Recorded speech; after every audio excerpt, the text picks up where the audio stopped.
이제 25년 동안 현장 상권 분석 전문가로 일을 했습니다. 그래서 제가 하는 일은 주로 이제 뭐 그 기업의 지점 개설하거나 이제 그 은행들 본지점 이전하고 이제 점포 재배치 그리고 그 병원들 개원 컨설팅을 하고 있습니다. 요즘에는 뭐 이제 주로 이제 기업들이 요즘 뭐 어떻게 보면 이제 차양 산업들이나 이런 걸 좀 정리하면서 새롭게 사업을 영위하기 위해서 어떤 그런 부분들에 대한 컨설팅이 생각보다 많습니다. 그리고 이제 제가 이제까지 한 25년 현장 컨설팅을 하면서 경험을 했던 거를 2020년도에 인생 2박을 위한 상가 투자와 창업을 출간했고, 22년도에 병원, 치과, 한의원, 개원 상권 분석을 썼고, 원래 2024년에 내 상가 건물의 어떤 업종이 적합할까를 출간하였습니다.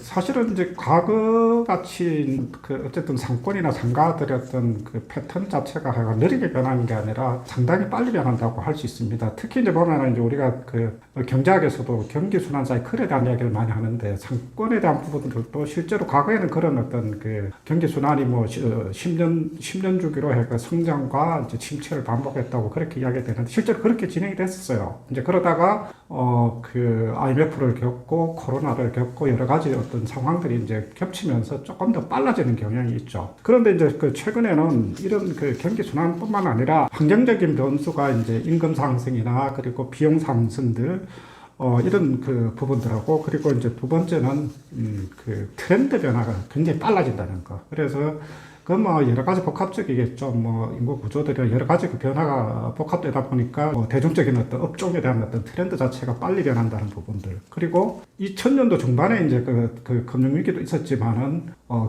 그 금리에 대한 어떤 불안정성 이런 부분들은 실제로 상권이나 상가의 어쨌든 변화를 많이 이끄는 요소 중에 하나지 않을까 싶습니다. 글쎄요, 이제 보면은 그 사회 전반적으로 많이 바뀌었지만은 사람들이 어떻게 보면 많이 움직이지 않는다는 것. 그러니까 이제 움직이지 않기 때문에 어쨌든 상권이 살아나려면 사람들이 많이 움직이고 많은 소비가 일어나야 되는데, 짧아진다는 부분들하고 많이 움직이지 않는다는 부분들이 아무래도 코로나 이후의 변화의 어떤 요소 중에 하나지 않을까 싶습니다.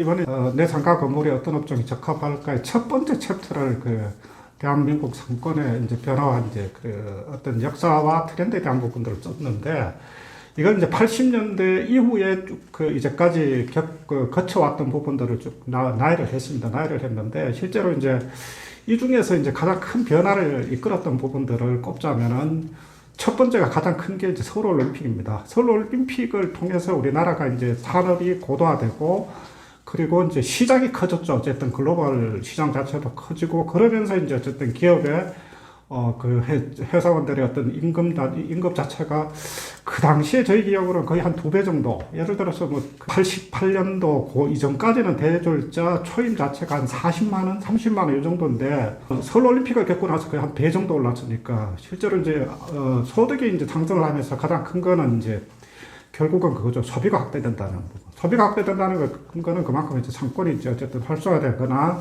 변화될 수 있는 요소를 가졌다는 부분들이 있습니다. 두 번째는 이런 소득 상승에 따라서 이제 변화됐던 부분들 중에 하나인데, 물론 이제 뒤에 부분들 다 비슷합니다. 두 번째는 이제 어떤 우리 문명의 어떤 기기의 보급에 대한 부분들을 들 수가 있습니다. 그 중에서 이제 승용차 보급, 그리고 이동통신이 이제 보급되기 시작했다는 부분들, 요 두 가지를 들 수가 있는데, 승용차 보급은 가장 큰 부분들이 어쨌든 뭐 소득이 상승하면서 승용차가 그때 뭐 국민차도 자동차 3사에서 경쟁적으로 내놓기 시작했기 때문에, 그러면서 승용차 보급은 결국은 이제 상권이 확장된다는 거죠. 과거에는 어쨌든 시장이나 이런 데는 뭐 걸어가서 사오고 이렇게 소량 구매가 대부분이었다면은 대량 구매할 수 있는 그런 여건이 되었다는 부분들. 그리고 이제 상권이 확장된다는 거죠. 멀어진다는 부분들. 그래서 상권이 조금 더 커질 수 있었던 부분들이 승용차 보급이고, 그리고 이제 이동통신 같은 경우는 사실은 되게 가볍게 생각하지만, 어떻게 보면은 우리 상권에서 이 부분들을 빼놓을 수가 없는 게, 이동통신이 보급되기 전에는 주로 이제 약속을 하더라도 유선전화를 통해서 어디서 만나자.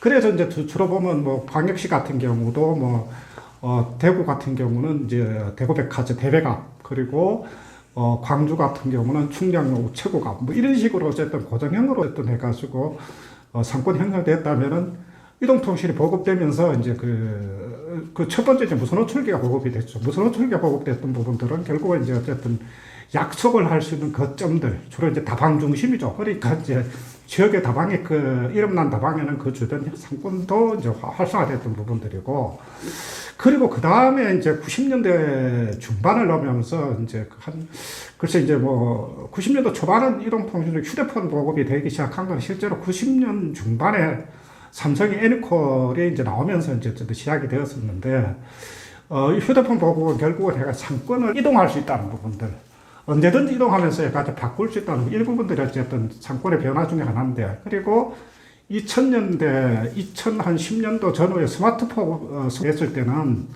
가장 큰 부분들은 그 상권이 이제 이동을 해서 약속만 아니라 검색을 할 수 있다는 부분들. 그래서 이제 블로그나 어떤 SNS가 활성화될 수 있었던 게 결국은 스마트폰 보급이 시작이 됐기 때문에 가능했던 부분입니다. 세 번째는 물론 이게 이제 다 어쨌든 서울 올림픽을 거쳐오면서 그 다음에 나타난 현상인데, 신업태들이 등장한다는 부분들이죠. 가장 큰 대표적인 신업태가 우리는 되게 쉽게 생각하는데 편의점의 등장이라고 보면 되겠습니다. 편의점의 등장은 이제 그 전에 이제 뭐 롯데에서 어쨌든 처음에 일본에서 도입을 했는데 사실 초반에는 실패했죠. 그러고 나서 90년대 이전에 해가지고 이제 올림픽 거치고 89년에 이제 올림픽 선수촌 아파트에 이제 1호점이 들어오고 나서 그 다음에 지금 현재는 뭐 전국의 편의점이 보면 얼마 정도가 되냐 하면은 우리 4대 편의점이 5만 1,000개 정도 됩니다.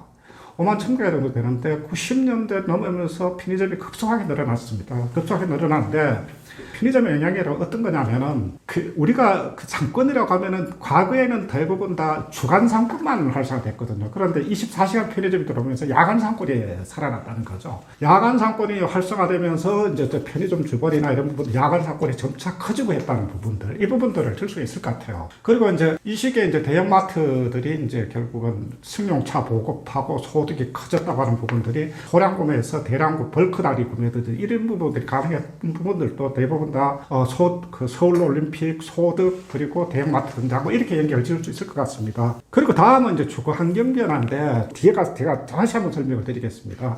그리고 마지막 다섯 번째가 이제 어쨌든 인구 구조 변화입니다. 인구 구조 변화는 실제로 더 빨라지죠. 지금 현재 출산율이 0.62명이나 그렇습니다. 그리고 고령화는 점점 심화되고 우리가 70년대까지는 연간 출산하고 하는 게 100만 명씩 출산했습니다.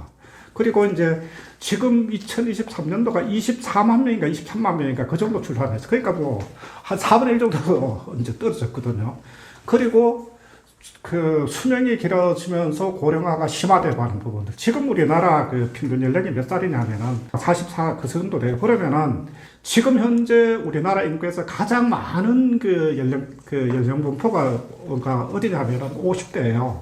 50대인데 제가 봤을 때는 이 분포 자체가 이제 조만간 뭐 한 3, 4년이나 4, 5년 안에는 60대가 가장 많은 인구 구조로 바뀔 겁니다. 그래서 어쨌든 이런 부분들이 출산율이 떨어지고 고령화가 되고 하는 부분들은 결국은 혼자 사는 사람들이나 어쨌든 그런 부분들이 점점 늘어나고 하는 부분들이거든요. 근데 이게 이제 상권에서 어떤 영향이 있냐면은 과거에는 우리가 이제 소비 단위 자체를 예를 들어서 뭐 어떤 상권이든 간에 가장 기본적인 게 배우 인구를 기반으로 한 어쨌든 상권인데 과거에는 주로 이제 가족 단위 그리고 예를 들어 회사도 팀별로 이렇게 움직이는 게 이제 대부분 상권의 형태였었는데 가면 갈수록 가족 단위, 단체 이런 중심의 상권에서 개인 소비들로 이제 어쨌든 넘어가는 추세들. 그러면 결국은 과거에는 어쨌든 뭐 대형 점포들이나 뭐 어쨌든 그런 공간들이 필요했었거든요. 했는데 이제 보면은 점점 더 그런 공간들은 임대료만 비싸지 별 효과가